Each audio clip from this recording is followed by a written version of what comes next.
This book is Bloom by Kenneth Oppel, or maybe it's Oppel. I've never been sure how to say his last name. This is the first book in a trilogy.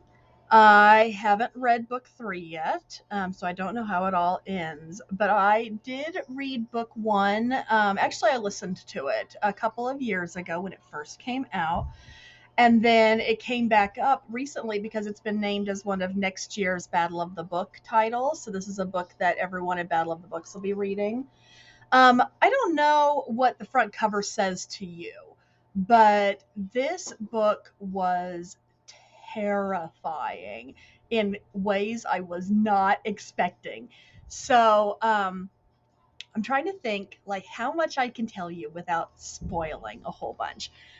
This has to do with a mysterious invasion or infestation of what seems to be alien plant life. And it's happening all over the world. And these plants start off seeming fairly innocent, but then they start growing out of control.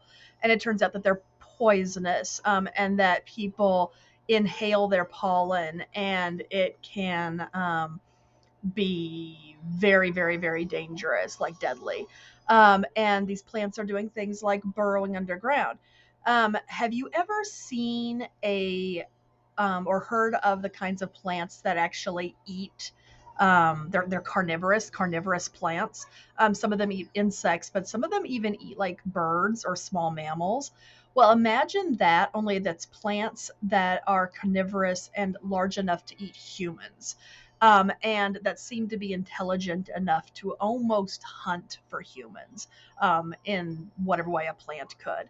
And the main characters of this book, or the heroes, the protagonists, are all people who are not affected the by like the pollen and stuff for different reasons. So, like for example, one person, because of their allergies, it impacts the way that the plants are able to affect them. Things like that. And so, I mean, it is very tense. It's very exciting. It's an adventure story. There's a lot of near death experiences. There's a lot of actual death. There's like a scene where the football field like starts eating people.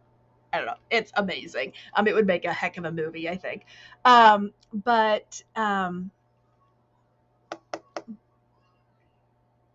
going to pause for a second while I gather my thoughts.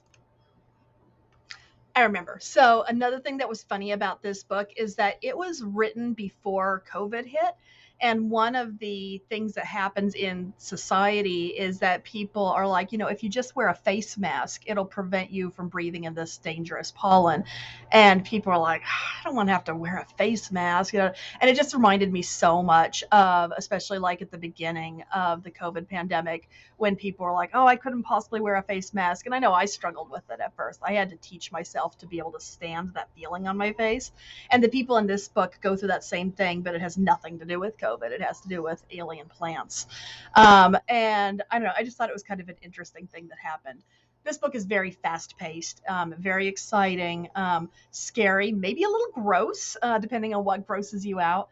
But I really enjoyed it, even though it's not really my thing. And whether you think you might do Battle of the Books or not, I highly recommend Bloom, and all of the thrills and chills that come along with it.